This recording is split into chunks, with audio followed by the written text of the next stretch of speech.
बिस्मिल्लाहिर्रहमानिर्रहीम। नाजरीन, मेरे यूट्यूब चैनल तीसरी आंख ऑफिशियल के प्लेटफॉर्म से इस खाकसार का आप लोगों को सलाम। शुरू करते हैं अपना ताज़ा तरीन व्लॉग। आज का हॉट इशू वही 6 जजेस का सुप्रीम कोर्ट के चीफ जस्टिस को लिखा हुआ ख़त, जिस पे वज़ीर आज़म और चीफ जस्टिस ऑफ पाकिस्तान काजी फायज़ ईसा के दरमियान एक मुलाकात हुई और उस मुलाकात के नतीजे में उन्होंने फैसला किया है कि वो कोई एक कमीशन कायम करने जा रहे हैं और उसकी सरबराही गालबन जस्टिस नासरुल मुल्क साहब के नाम कुरा पड़ रहा है। अब चलते हैं कि क्या ये एपिसोड नया हुआ है या ये पुराना है। तो थोड़ी सी हिस्ट्री में चलते हैं जनाब मुशर्रफ के दौर पे, जब जस्टिस इफ्तिखार चौधरी उस वक़्त का चैम्पियन, जिसको कहा गया अदलिया का आज़ादी का अलंबरदार, उसके पीछे क्या कहानी थी अब आप किसी से छुपी वो बात नहीं रह गई। एक्चुअली उस वक़्त जस्टिस इफ्तिखार चौधरी जिस वक़्त पेश हुआ जनाब मुशर्रफ के सामने, लोग कहते हैं कि जी वहाँ पे DGISI भी था, DG मिलिट्री ऑपरेशन भी था और 6 जर्नल थे जिनके सामने वो बैठा रहा और डट के खड़ा रहा। एक्चुअल सूरत हाल ये थी कि वो पूरा एक प्लान था जिसके तहत एस्टेब्लिशमेंट में उस वक़्त जो ग्रुप जनाब मुशर्रफ से छुटकारा चाह रहे थे, क्योंकि जनाब मुशर्रफ अब उस हद तक आ गया था कि जहाँ पे वो कहते हैं पानी यहाँ तक आ गया था। एस्टेब्लिशमेंट ने चाहा कि उससे छुटकारा हासिल किया जाए, उसके लिए ये प्लान बना और जनरल कियानी उस वक़्त उसकी क़यादत कर रहे थे। जनरल कियानी और नदीम ताज वगैरह सारे सिर्फ इसलिए वहाँ बैठे हुए थे कि उन्होंने श्योरिटी दी थी इफ्तिखार चौधरी को कि हम वहाँ पे बैठे होंगे, हमारे होते हुए तुम्हें कोई गिरफ्तार नहीं कर सकेगा। और उस श्योरिटी पे वो साहब जो हैं उस वक़्त चैम्पियन बन के बैठे रहे और उन्होंने कहा कि जी मैं रिज़ाइन नहीं करूँगा। हालांकि हकीकत अब आपको मैंने बताई और मेरे बताने से पहले बहुत से लोगों ने इस पे पर्दा उठा दिया हुआ है। तो आज जब ये 6 जजेस का मामला मैं देख रहा हूं तो फिर मेरे दिल में आ रहा है कि कहीं ये तो नहीं कि वही जनाब मुशर्रफ वाला एपिसोड फिर एस्टेब्लिशमेंट में कोई ऐसी बातें हों जिसकी वजह से किसी ने इनको शय दी हो कि आप लोग आए, क्योंकि मुखालफत लोग करेंगे। आप ये देखें, सबसे पहले इनके मौजू पे बोलने से पहले इन लोगों के करैक्टर पे जो भी बात हो रही है, इससे पहले हम बात करें इफ्तिखार चौधरी की जो तहरीक थी उसने हमें क्या दिया, थोड़ा सा तजिया करें। अदलिया की उसमें आज़ादी हुई कि अदलिया उस मुकाम पे पहुंच गई कि एक आम शहरी के लिए किसी भी अदालत से इंसाफ लेना लामुहल्ला नामुमकिन हो गया।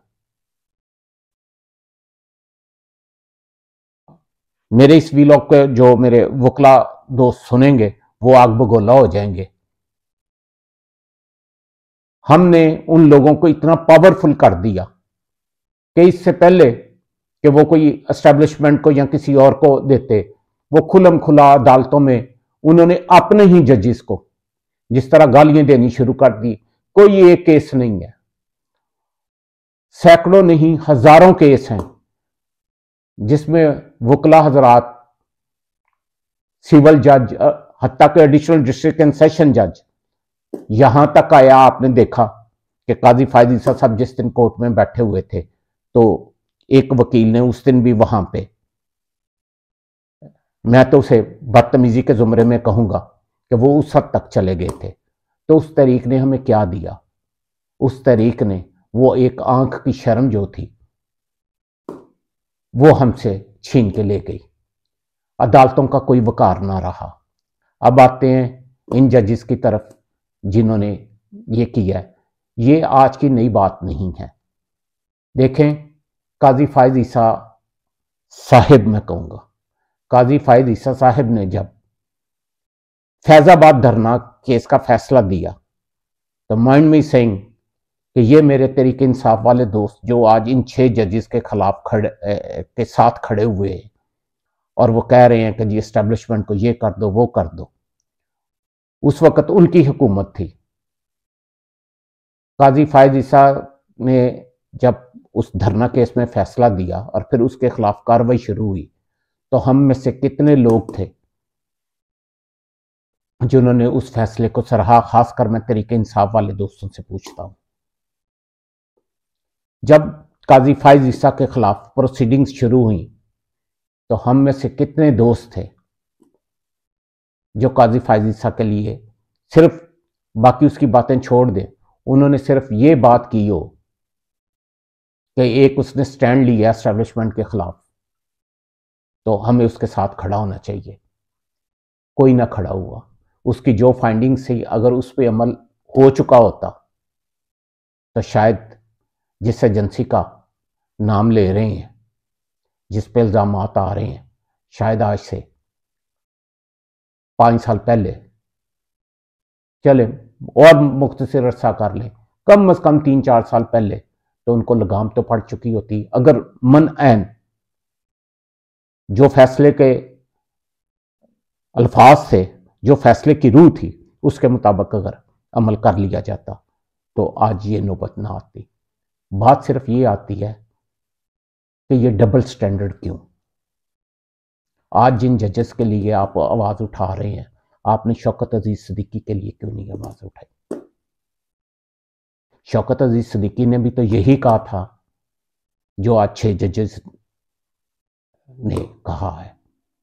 तो कहने का मतलब है कि हम जब भी कोई बात करें, हमें यह सोचना चाहिए, हमारा म्यार एक होना चाहिए। जब तक हम इन चीजों की तरफ नहीं आएंगे, फिर चाहे कमीशन बने,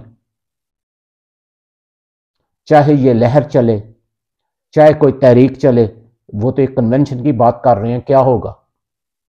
अगर कोई चीजें सामने नहीं आती, आप कन्वेंशन कर लेंगे, उसके बाद आप तहरीक चलाएंगे, तहरीक में क्या होगा? वही जो जस्टिस इफ्तिखार चौधरी के वक्त हुआ था। जस्टिस इफ्तिखार चौधरी की तहरीक चली, मुशर्रफ को साइडलाइन करना था, मुशर्रफ को आपने साइडलाइन कर दिया। क्या साहब आ गए, क्या साहब ने दबाव डाल के उसे बहाल करवा लिया, इफ्तिखार चौधरी को, और फिर जो सुओ मोटो लुट मची वो आप सब ने देखी। क्या उस वक्त ये जितने लॉट आई हुई है, इनमें से बेशतर जजेस जो हैं, ये जस्टिस इफ्तिखार चौधरी के जिसको कहते हैं बोई हुई फसल है। तो आज जो स्कैंडल्स इफ्तिखार चौधरी के मुतल्लक आते हैं, क्या इनमें से किसी जज ने उस वक्त उसके खिलाफ आवाज उठाई थी, सुओ मोटो लिया था? नहीं। तो ये सारी मफादात की गेम है। मैं ना इन 6 जजेस के खिलाफ हूं, ना मैं ये नून लीग की जो इस वक्त जाली हुकूमत है, फॉर्म 47 की हुकूमत है, ना मैं इनका हमायती हूं। मैं असूल की बात कर रहा हूं। एज ए तजिया निगार मैं बात करूंगा कि ये जो सूरत हाल बन रही है, इसके पीछे भी फिर वही गेम है। आपकी तरक्की के जितने मंसूबे हैं, उन सब के खिलाफ एक मुनज़्ज़म साजिश हो रही है। आपके मुल्क में अनरेस्ट पैदा करने की हर कोशिश की जा रही है। तो खुदारा जो दानश्वर तबका है, जो न्यूट्रल है, जिनका झुकाव ना नून लीग की तरफ है, ना तरीके इंसाफ की तरफ है, ना वो कोई एस्टेब्लिशमेंट के पेड़ है, उन सब को चाहिए कि वो सारे मिलके, सिर्फ एक वकला का कन्वेंशन नहीं होना चाहिए, एक ऐसी गोलमेज कॉन्फ्रेंस होनी चाहिए जिसमें तमाम मकतबा फिक्र जो है उनके नुमाइंदे बैठे हों और उस पर ओपन डिबेट हो कि हमने अपने पाकिस्तान को किस तरफ लेके जाना है। तो तभी हमारा पाकिस्तान बचेगा, वरना ये वाकया जो हो रहे हैं इससे बढ़ के भी होंगे, इसमें कोई दो राय नहीं है। किसी डिपार्टमेंट में आप चले जाएं, कोई काम कहें, इस कदर करप्ट ऑफिसर्स लगे हुए हैं, उनकी आप निशानदेही करें, कोई बात करें, हेड क्या कहता है, ओ जी आपको क्या बताएं, उनका फोन आया था। अब ये लोगों ने फैशन बना लिया है, उनका फोन आए या ना आए, हर मसले में कोई बात करें, एक बस वो किसी ने इशू किया, वो स्टंट चलाया, अब जहां बात हो खामोश कर देते हैं। तो बातें इस तरह नहीं चलेंगी। जैसे मैंने अर्ज की है, एक हमें गोलमेज कॉन्फ्रेंस आप उसको कह लें, ओवरऑल एक डिबेट होनी चाहिए जिसमें ये तमाम मामला जो हैं डिस्कस हों, और सारे फ्रीक जो हैं, स्टेक होल्डर्स जो हैं, अगर जिन पे इल्ज़ाम है वो भी आके अपनी सफाई पेश करें, कमरों में नहीं। अब वो वक्त आ गया है, जो नफरतें बढ़ चुकी हैं उनके लिए ओपन फोरम पे ये डिस्कशन होगी, तभी ये आग ठंडी होगी, अदरवाइज ये बहुत शिद्दत अख्तियार कर जाएगी। आज का व्लॉग यहीं पे ख़त्म करते हैं। फी अमान अल्लाह।